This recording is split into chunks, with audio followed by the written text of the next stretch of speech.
mensaje número 5 de la serie Paracletos, la persona y la obra del Espíritu Santo. Esta semana vamos a considerar la acción del Espíritu Santo en la regeneración.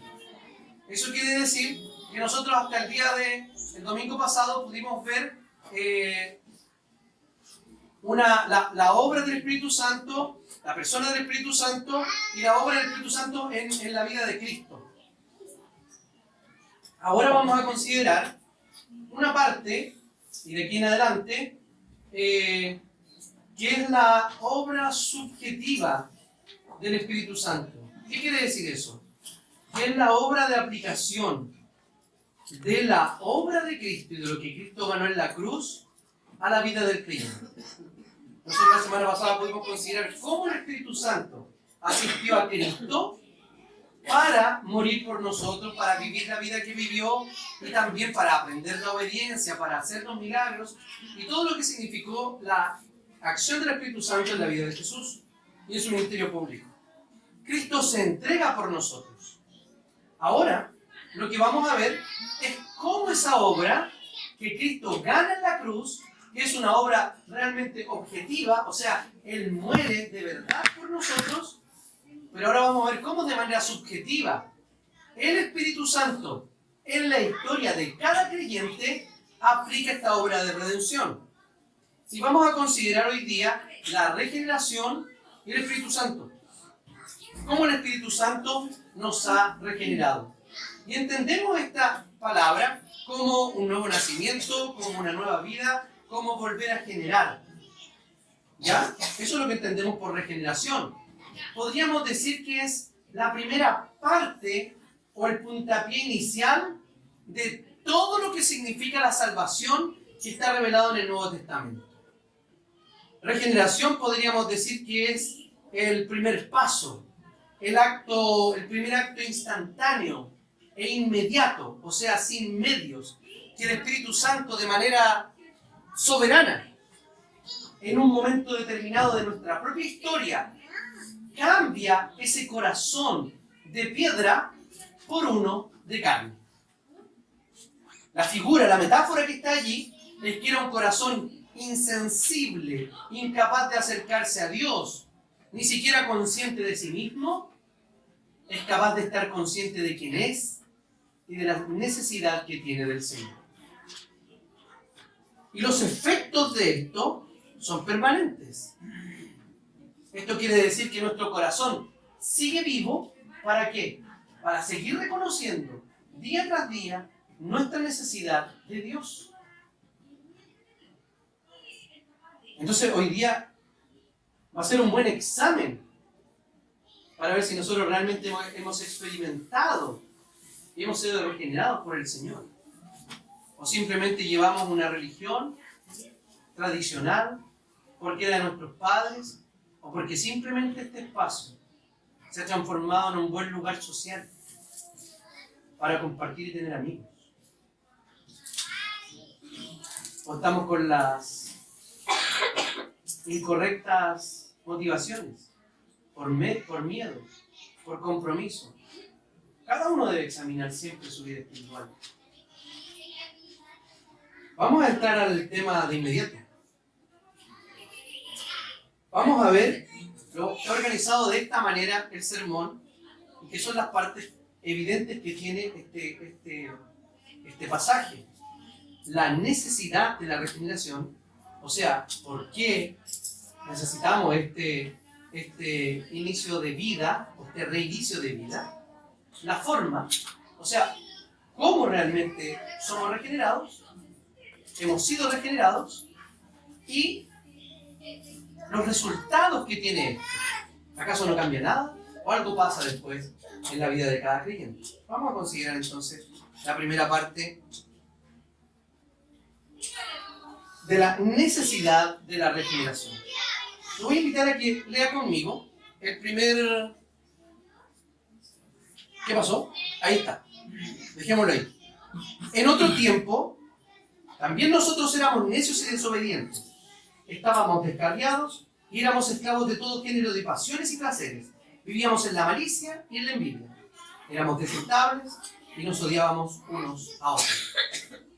Si nosotros miramos la epístola, los cretenses, que era la iglesia que Tito pastoreaba, están descritos como glotones, presumidos, flojos, etc. Hay una pésima descripción de quiénes eran los cretenses en ese momento de su historia, cómo se describían ellos. Y Pablo, al escribirle a esta iglesia, no les dice que solamente ellos eran ese tipo detestable de personas, sino que cualquier persona, por más buena, comillas, que sea, o por mucha probidad que exhiba, si no ha sido regenerado, cae en este tipo de descripción. Puede ser muy moral o muy inmoral. Esta es la descripción que se le da. Fíjense, dice que éramos necios y desobedientes. O sea, lo que está diciendo con esto es que no teníamos cerebro. Eso está diciendo. Y éramos descerebrados. El ser descerebrado significa que no podíamos tomar buenas decisiones ni considerar la realidad de manera real. No podíamos asir la realidad. ¿Por qué? Porque estábamos profundamente engañados de quiénes éramos nosotros y quién es Dios. Antes de esto podríamos haber tenido una pésima idea de nosotros, pero también una pésima idea de quién era Dios. Podríamos incluso no haber creído en Dios o simplemente haberlo estereotipado, construido a nuestra propia imagen. Dice que nuestra condición entonces de necios y desobedientes era de rechazo absoluto a Dios. No importa que en otro tiempo, antes de creer en Cristo Jesús, nosotros hayamos tenido cierta fe o cierto atisbo de fe. Porque hay hartos tipos de fe. Hay una fe que es de tipo temporal, que se manifiesta ¿cuándo? Cuando hay un temblor, como tuvo el otro día, ¿cierto? Y si usted no había orado en todo el día, ese día, su fe temporal se manifestó. Señor, ¿o no? O sea, estaba actuando como un miserable pagano. Cuando se levantó, no habló con el Señor, ni se acordó que existía. No le dio gracias por un día más de vida, por la cama en que durmió, por el desayuno que comió. No, pero cuando tembló, ¿qué pasó? ¿Nos acordamos al tiro del Señor? ¿Sí o no? Mejor reírse que llorar, ¿cierto? Entonces, esa era nuestra condición permanente antes de creer en Cristo. La otra fe que exhiben las personas son esa fe de tipo intelectual. ¿Creen en Dios? Sí. ¿Creen en Cristo? Sí, creo en Cristo. Pero no hace ninguna diferencia. ¿Creen en Dios y en algo que puede ser como Dios? ¿Creen en Cristo? Sí, yo sé que existió Jesús. Y tiene ideas raras sobre Jesús, que fue para Cachemira y se hizo yogi. No soy yogi, sino de esos maestros hindú. Y no sé qué, y no sé cuánto. Y que el evangelio de Judas. Y todas esas patrañas que andan dando vuelta por el mundo. Sí, la gente cree en todo eso, ¿cierto? Y si se me enseña el rumpi y no sé quién, mejor. No el rumpi, el otro, ¿cómo se llama? El salpate. Son de la misma camada, ¿no? Sí, uno se dedicó al sexo y el otro se dedicó a lo paranormal. El Pera, el que no sé a qué se dedicó. ¿Siguen la música? No tengo idea. ¿Siguen la música? Pero no se desvió tanto de su vocación. No habla de esta necedad y desobediencia total a la ley de Dios. Habla también de que estábamos descarriados. El estar descarriado es estar fuera del camino, fuera del rumbo. Y eso significa que estábamos fuera del único camino posible, que era el camino, que es el camino de Cristo Jesús, porque Él es el verdadero camino. Estábamos descarriados y además nos caracteriza como esclavos. Y esclavos de dos cosas: de pasiones y de placeres. Hoy día, las pasiones y los placeres, ¿qué nos dice la sociedad que son? ¿Manifestación de qué? Manifestación de libertad. ¿O no? Eso nos dice la sociedad. Que practicar seguir nuestros propios placeres y también nuestras pasiones son muestras de que somos hombres y mujeres libres. La Escritura dice otra cosa. Dice que aquel que sigue sus placeres y pasiones es realmente un esclavo. Porque es una cuestión de diseño. Es que somos adoradores creados para adorar a Dios y para vivir en la ley de Dios. Cuando no estamos haciendo aquello, somos esclavos. Hoy día podíamos conversar esto con los catecúmenos. Nosotros consideramos que, yo les explicaba a ellos, les decía, ustedes creen que ¿qué es libertad? Que mi mamá y mi papá no me den más órdenes. Eso es libertad. En realidad eso es esclavitud.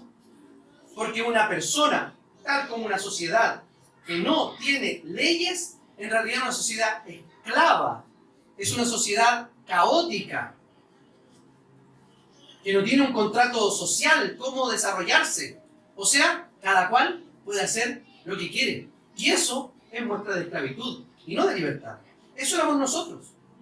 Y también esta situación no solo tenía una dimensión interior espiritual, sino una dimensión social. Dice así, éramos detestables y nos odiábamos unos a otros. Fíjense cómo eran. De esta manera se nos describe en el versículo 3. Dice que vivíamos en la malicia y en la envidia. Vivir en la malicia y en la envidia. Toda esa dimensión social. El pecado también afecta a nuestras relaciones sociales. Cuando nos ponemos a pensar en esto, si el Señor ha redimido nuestro corazón, entonces también debería redimir ¿qué cosa? Nuestras relaciones.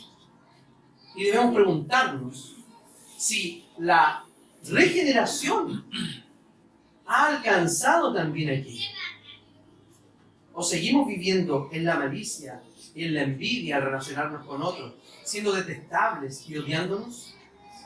Porque aquí es fácil practicar esto, ¿o no? Es fácil. Algunos más que otros, claramente. Pero es fácil porque el domingo es un día de orden, ¿o no? Esto lo he repetido miles de veces. Es un día de orden. Los matrimonios están sentados juntos, bueno, casi todos, porque algunos no alcanzaron asientos juntos. No sé por qué. Entonces, están sentados juntitos y parece que estudian súper bien. Pero a lo mejor no están tan bien. Han sido desobedientes. Y por eso tienen una crisis matrimonial. Porque no es culpa del otro, es culpa suya también. Un día de orden. ¿Cierto? Por los que tienen relaciones sexuales antes del matrimonio. Incluso que no tienen pololo o polola. Y son desordenados sexualmente. Hoy día están en orden, sentados. Como todo buen cristiano. La pregunta es, ¿afecta toda nuestra vida el cambio que ha hecho Dios en nuestro corazón? Si el cambio es verdadero, debería afectar todas las áreas de nuestra vida. Eso no significa que nos sigamos peleando y batallando con el pecado o teniendo deseos impropios. Para nada, no significa eso. Significa que estamos dispuestos e inclinados a honrar a Dios con nuestra vida. Entonces, la descripción que Pablo hace es lo que se llama depravación total en la teología reformada. La depravación total, en simple, es así. Es que el pecado ha contaminado e influenciado todas las áreas de la vida del ser humano. Y eso se detiene, o eso se rompe, únicamente cuando el Espíritu Santo ha regenerado el corazón. Ahí se rompe. O sea, la depravación total es la condición en la que está cada persona que no ha sido regenerada, es decir, que no ha creído en Cristo Jesús. Porque todo aquel que es regenerado, de manera instantánea, es llamado por el Espíritu Santo para creer en Cristo. ¿Ya? Eso es en simple. Entonces, en cuanto a la inteligencia, el hombre depravado no puede entender, no puede conocer a Dios. En cuanto a su voluntad, no puede obedecerle. Entonces está el área mental, el área volitiva, que es la voluntad, y en cuanto a las emociones, es incapaz de amar a Dios. Y muchas veces, la mayoría de las veces, de amar al prójimo también y de amarse incluso a sí mismo. Está imposibilitado de hacer eso. Eso es la expresión en cuanto a lo psicológico o mental, a la voluntad y a las emociones de cómo se manifiesta la depravación total. Si nosotros, ojo, el regenerado no cae en esta categoría. Y lo vamos a ver por qué. Entonces el hombre regenerado es incapaz de establecer por sí mismo una relación con Dios y de hacer el bien. Está imposibilitado. Porque como dice Efesios, estamos muertos en nuestros delitos y pecados. Como dice Romanos capítulo 1, no hay quien entienda, no hay quien busque a Dios. Todos se han descarriado a una. Y sus pies corren ¿para qué? Para derramar sangre, para hacer el mal, citando los salmos. Así es como es el ser humano sin Dios. De hecho, son 11 o 9 descripciones negativas que hace Romanos capítulo 3, respecto a quién es el hombre o cómo es el ser humano sin Dios. Entonces, ¿a qué se refiere esto? En resumen, que el hombre natural es absolutamente impotente para salir por sí mismo de su condición, ya que es una condición de muerte espiritual. Y el muerto espiritual no puede ni siquiera saber que está muerto espiritual. Pero dice que ahí vino la intervención milagrosa del Espíritu Santo, y que dice ahí el texto, pero cuando se manifestaron la bondad y el amor de nuestro Dios, de Dios, nuestro Salvador. En esa condición. Pero ¿cuándo se manifestaron? En ese minuto. Fíjense que en esa descripción que acabamos de hacer, que el apóstol Pablo hace para Tito, es la condición en que estábamos cada uno de nosotros antes de ser regenerados, antes de haber sido revividos espiritualmente por el Espíritu Santo. O sea, fíjense que, por decirlo de alguna manera, en términos de relación, quien actúa primero en nosotros para darnos esa nueva vida y que podamos mirar a Cristo y creer en Cristo y la relación y llegar al Padre en una relación restaurada, ¿quién es? La tercera persona de la Trinidad, el Espíritu Santo. Y Él no pide nada. De hecho, hablábamos por qué es tan olvidado el Espíritu Santo. Gajes del oficio. Porque la misión del Espíritu Santo es mostrar a Cristo. Y cuando nos regenera, lo que hace es mostrarnos de manera maravillosa a Cristo Jesús. Entonces, ¿por qué fue? Aquí es el antecedente más importante de la salvación. Es que fue por la bondad y el amor de Dios. Por la bondad. La palabra utilizada allí es una palabra que se toma del helenismo, del griego, del uso griego, que es algo así como la filantropía. La bondad, la buenura de Dios, pero la buenura no ha sido más, sino esa bondad por el ser humano, por nosotros. Fíjese que nos amó. Y esa realidad es maravillosa. Y ese amor no deja nunca de ser. Jamás. El amor de Dios tiene el mismo atributo de Dios. ¿De quién es Dios? Dios es eterno. Por lo tanto, su amor no puede ser temporal. El amor de Dios también es eterno. Cuando usted pase por necesidades, cuando usted pase por cualquier situación de vida, nunca, nunca Dios deja de ser bueno y amoroso con usted. ¿Sabe por qué?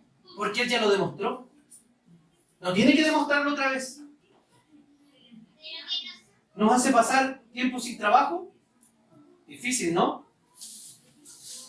Pero si ponemos el trabajo al lado de la eternidad, ¿a dónde se inclina la balanza?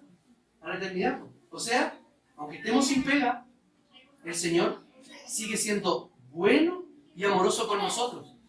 Cuando estamos enfermos y ponemos al lado de la eternidad, ¿a dónde se inclina la balanza? Hacia la eternidad. Porque Él fue bueno y amoroso con nosotros, porque nos ha salvado. ¿De qué? De la muerte eterna, del castigo eterno, del infierno, de ese gusano que no muere, de ese fuego que no se apaga, de esa tortura permanente. De eso hemos sido librados. ¿Le parece poco? El Señor ya mostró en Cristo Jesús la bondad y el amor que tiene por usted y por mí. ¿El resto qué es? Trabajo de Dios en nuestro carácter para ver cada día lo bueno y amoroso que es Él. En segundo lugar, la forma de la regeneración. Él, dice el texto, Él nos salvó no por nuestras propias obras de justicia, sino por su misericordia. Y aquí introduce un tema bastante interesante, que es el tema de la justicia. Porque es muy propio de los seres humanos la transacción, ¿o no? De hecho, en la religiosidad pagana hay un alto nivel de transacción. ¿A qué me refiero con esto? Está generalizado en las religiones paganas lo siguiente, que la deidad tiene rabia. Y esta deidad tiene que ser aplacada, la rabia o la ira de esa deidad tiene que ser aplacada. ¿Con qué? Con ofrendas. ¿Y qué tipo de ofrenda? Ahí varían las religiones. Pueden ser ofrendas de qué tipo? Agrícolas, ¿o no? Presentando primicias. Pero en algunas llegaron hasta qué cosa? Hasta sacrificio humano. Para aplacar la ira de la deidad, para que el sol saliera el otro día, etc. La cantidad de muertos y de barbarie que se vivían en algunas religiones eran impresionantes. Entonces, esa idea de que yo tengo que tener justicia para presentarme delante de Dios es una idea de transacción, es una idea bastante generalizada. Pero fíjense que no tiene un asidero solamente o un origen solamente en la mente del ser humano, sino que cuando se habla de salvación, necesariamente se habla de justicia. ¿Sabe por qué? Se lo voy a explicar de la siguiente manera. Para ser salvo, se necesita que la ley de Dios sea cumplida de manera perfecta, ¿o no? Eso es lo que pide la ley de Dios. Porque el que viola un solo mandamiento ha violado toda la ley. Entonces, como ese es el estándar de Dios, Dios dice, bueno, a este grupo que me gustó, que son bonitos, o no sé qué, a estos los voy a elegir. Y de esto me voy a hacer la vista gorda, no les voy a cobrar nada. Pásenos a usted, venga a ver cielo. No funcionó así. Sino que el Señor, eligiéndonos a nosotros, mereciéndonos ir al infierno, nos elige. Y delante de sí mismo, paga la deuda que teníamos con Él. No sé si me estoy explicando. Paga esa deuda. O sea, sí se trata de justicia. Porque cuando nosotros nos presentemos delante de Dios en el juicio final, van a ser abiertos un grupo de libros y un libro. El libro de las obras, que figura de la memoria de Dios. Se abre el libro de las obras y se leen las obras. ¿Y qué aparece allí? Se nos tomará en cuenta de toda palabra, obra y pensamiento. Eso dice la palabra del Señor. Así que cuide lo que piensa, lo que dice Y lo que hace, se abren los libros, se leen. Si se cerraran los libros y ahí terminara el juicio, ¿qué pasaría? ¿Qué pasaría? Todos para el infierno, todos. Pero dice el Apocalipsis que se abre un otro libro, que es el libro de la vida, llamado también el libro del Cordero. Y ahí que está, arriba debe decir, me imagino, Cristo pagó la deuda y murió en lugar de, y vivió la vida que se le exigía a, 2 puntos. Ahí están los nombres anotados. ¿Desde cuándo? ¿Desde que usted creyó? ¿Desde que fue regenerado? ¿Desde cuándo? Desde antes de la fundación del mundo. Por eso es gracia y no es por obra. Ahí están todos. Y luego dice, y aquel que no se encontró en el libro de la vida va a ser echado al lago de fuego y azufre, que fue preparado ¿para quién? Para el diablo y sus ángeles. Así funciona. Eso es lo que la Biblia, el Señor ha revelado en la Escritura. Entonces, sí se trata de justicia, pero no de nuestra justicia. Se trata de la justicia de Cristo, que se nos ha regalado, que se nos ha puesto encima para cubrir nuestra injusticia y podamos presentarnos delante de Dios como justos. Entonces sí se trata de justicia, la que ganó Cristo con su vida y con su muerte. Entonces la salvación vino por la manifestación de la bondad de Dios y el amor de Dios, no por nada bueno que hubiese en nosotros. Si alguien pensaba que la salvación venía por las obras, aquí le dice Pablo que está completamente equivocado. Las obras tienen un lugar, pero no es ese. Eso fue lo que preguntó Nicodemo, ¿cierto? Le dijo, ¿qué debo hacer para entrar en el reino de Dios? Y él le dice, tienes que nacer otra vez. Y ese pasaje de Juan capítulo 3 lo que habla es de regeneración. Nacer de agua y de espíritu. O sea, debía nacer de nuevo. La acción de Dios debía inundarlo de tal manera que su corazón fuera cambiado, como lo habían anunciado los profetas Jeremías y sobre todo Ezequiel, cuando habló del valle de los huesos secos. Cuando hablan los profetas acerca del corazón de piedra y cambiado por uno de carne. Y que el Señor ya iba ahora a poner no la ley en piedra afuera, sino que debe escribir ¿dónde? En el nuevo pacto. En nuestro propio corazón. Entonces, las obras de justicia nos salvan. De hecho, cuando presentamos nuestra autojusticia delante de Dios, lo que hace es condenarnos. Dice el siguiente texto, siguiendo el 5 y con el 6. Nos salvó mediante el lavamiento de la regeneración, de la renovación por el Espíritu y de la renovación por el Espíritu, el cual fue derramado abundantemente sobre nosotros por medio de Jesucristo nuestro Salvador. Aquí tenemos el centro del pasaje.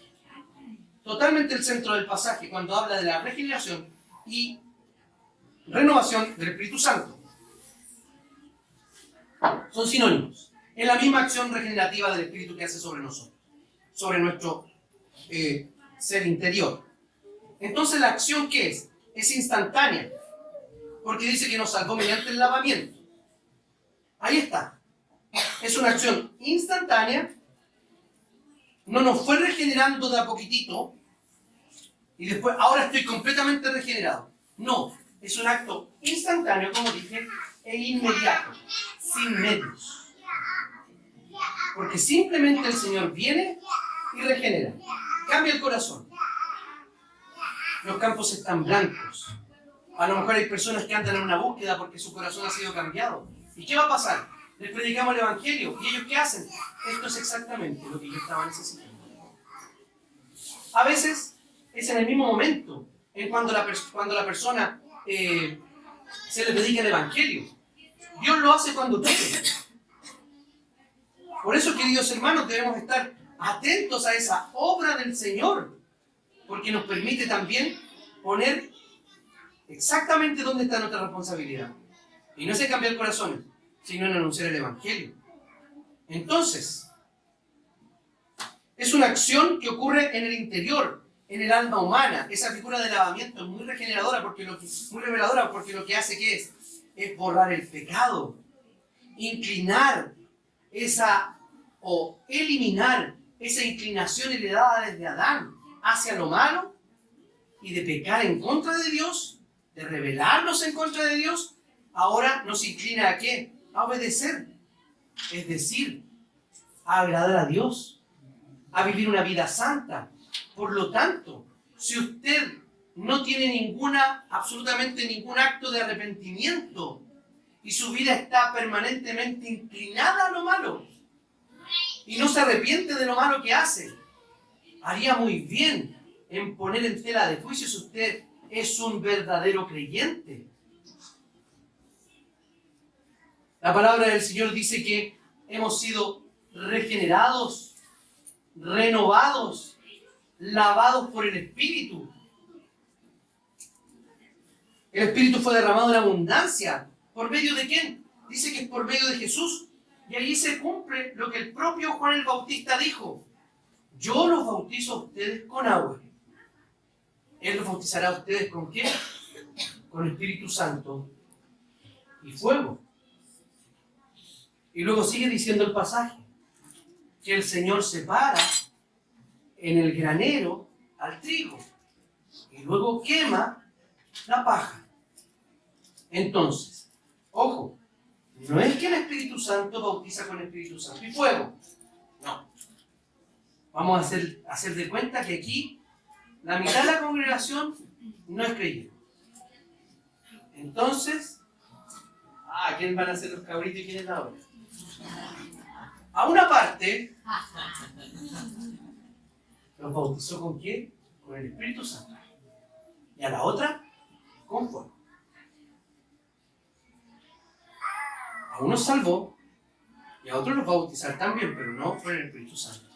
Aquí se cumple, porque por medio de Jesucristo es que fue derramado el Espíritu Santo en nosotros. Vino no solo a transformar de manera profunda nuestro ser, nuestra naturaleza, sino también a consolarnos de manera permanente. Ahora estamos vivos para Dios. Si Dios nos regeneró en virtud de ninguna obra que hayamos hecho nosotros, sigue siendo así. ¿Saben por qué? Porque la vida santa y justa que ha producido esta regeneración se inicia en ese momento. Pero lo que hagamos después tampoco es meritorio de salvación, sino que por el contrario, es producto y fruto de la salvación. Y ese es el tercer punto. Son los resultados de la regeneración. Dice el texto, sigue diciendo, lo hizo para que, justificados por su gracia, llegáramos a ser herederos que abrigaran la esperanza de recibir la vida eterna. Este mensaje es digno de confianza y quiero que lo recalques, para que los que han creído en Dios se empeñen en hacer buenas obras. Esto es excelente y provechoso para todos. El texto nos muestra 4 resultados. Dice 3 en mi bosquejo. 4 resultados. El primero, justificación. Es decir, nos declaró justos. No sucedió nada, en la justificación no sucede nada en nosotros, sino que Dios, en virtud de la justicia de Cristo que ha sido imputada, puesta encima de nosotros, es como si Dios firmara un decreto, un veredicto diciendo: ¿quién quiere ser el voluntario para ser justificado? Alejandro, que es nuestra visita, lleve saludo a su iglesia, a Puerto Montt. ¿Ya? Alejandro fue encontrado culpable, ojo. ¿Y qué pasó? Cristo vivió la vida que la ley le pedía a Alejandro vivir. Y está en el decreto, así está escrito. Y Cristo murió la muerte que Alejandro se merecía morir. Entonces, esa justicia ahora es imputada a Alejandro y la pena que a él le tocaba le fue pasada a otro. No fue una pena remitida ni arresto domiciliario, no, fue una pena de muerte, pero que la va a pagar Cristo. Y se firma. Es declarado. O sea, nuestra posición judicial delante de Dios, de culpable pasó a ser inocente, de condenado pasó a libertad. Eso es lo que hace la justificación. Entonces, ya la condenación no está sobre nosotros. La justicia de Cristo nos fue imputada. Él se sacrificó para pagar nuestro pecado. Ya no estamos en deuda para con Dios. Herederos. También dice que somos herederos. También, fíjense que van increciendo. Justificados. Somos regenerados, ¿cierto? Luego justificados. No solo eso, sino que al ser justificados y al cambiar nuestra posición legal, no solo cambia nuestra posición legal en cuanto a la justicia, sino nuestra posición legal en cuanto a la familia. Porque dice que somos herederos. Y el heredero es el hijo. Entonces, tremendamente significativo. Fíjense lo que dice el 3. Retroceda usted en su Biblia. En otro tiempo también éramos necios, estábamos descarriados, bla, bla, bla. Y éramos esclavos de todo género de pasiones y placeres. Éramos esclavos. O sea, nos describe primero como esclavos y después de todo lo que el Señor hizo por nosotros, ¿qué somos hoy día? Herederos. Ya no estamos en esclavitud con nada, solo con Dios.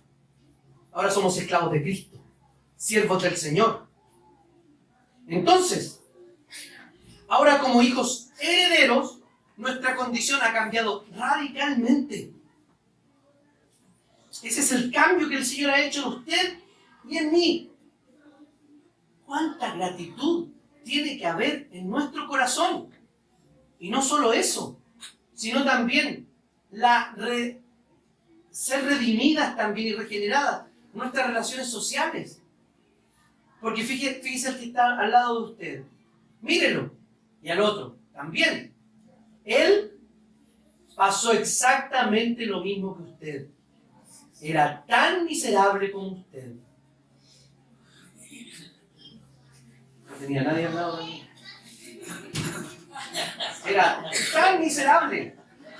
Tan miserable. No era mejor, y ojo, porque nunca consideramos mejor. No era peor que usted. Necesitaba exactamente la misma regeneración de ese corazón duro. Usted no es más valioso que su hermano.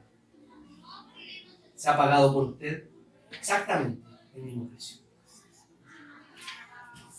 Abrigar la esperanza de vida eterna. No solo herederos, sino que sigue increciendo. Ahora tenemos una esperanza de una vida mejor, de la vida eterna. La vida eterna ya la tenemos, pero aquí lo que hace a referencia es la vida escatológica.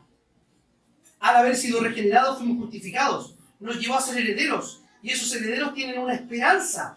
La esperanza de recibir la vida eterna escatológica prometida por el Señor, la del final de los tiempos. Esa vida eterna que va a ser perfectamente palpable. Hoy día tenemos sombras. ¿Se acuerdan el ejemplo que ponía el pastor Michael Gohin el año pasado, en junio? Yo se lo voy a recordar. Ahora viene de nuevo durante el mes y él dijo que este ejemplo que daba de los tallarines iba a cambiar y dijo que iba a ser ahora la lasaña de Anita. Así que yo se la voy a cobrar si no hace el ejemplo correspondiente. Él contaba el siguiente ejemplo, que esta idea de cómo nosotros veíamos la vida eterna manifestada era así. Él llegaba a su casa y había tallarines. Y él olía los tallarines. Entraba y olía. Oh, entonces entra a la cocina y saca un poco de tallarines.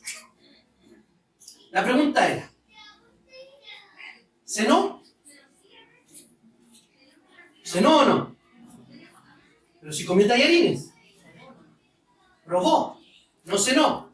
Después la esposa, para que no lo viera la esposa, cerró la ollita, se fue y después su plato de tallarines estaba en la mesa y cenó. Y él explica de esta manera el asunto.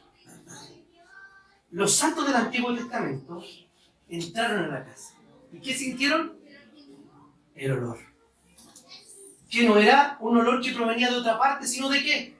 De los tallarines. No era un olor inventado, no, ni psicológico. No, el olor real de los tallarines. Porque ellos lograron disfrutar la promesa del Redentor, de la salvación, de la vida eterna. Luego, nosotros somos los que estamos abriendo la olla y sacando una cucharada de tallarines. Porque disfrutamos ahora de una revelación mayor y de una manifestación más plena del reino de Dios, construyéndose el reino de Dios.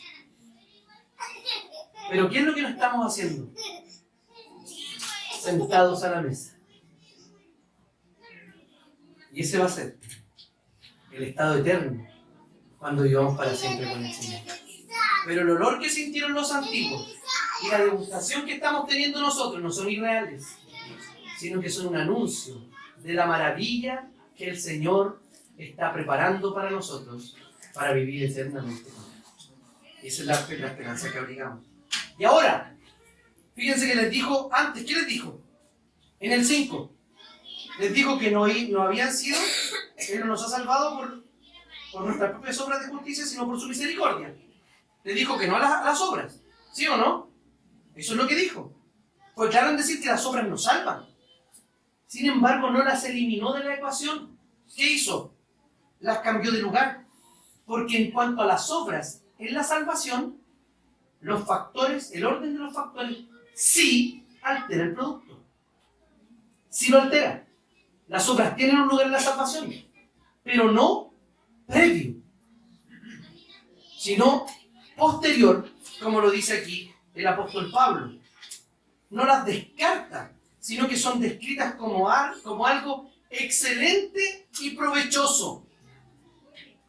O sea, la gracia, el perdón, la misericordia y el amor nunca, nunca, nunca son motivo para no portarse bien. Las buenas obras, querido hermano, no es cruzar una bolita en el semáforo, aunque también lo es. No es participar del servicio evangélico migrante, también lo es. Pero vemos las buenas obras como esas obras filantrópicas, ¿ah? Para que me den el premio Nobel de la Paz. No. Lo son también, pero son todas las cosas que hacemos. ¿Para qué? Para glorificar a Dios, para honrarle con nuestra vida, viviendo según la ley de Dios. Esas son las buenas obras. Y eso es algo no despreciable.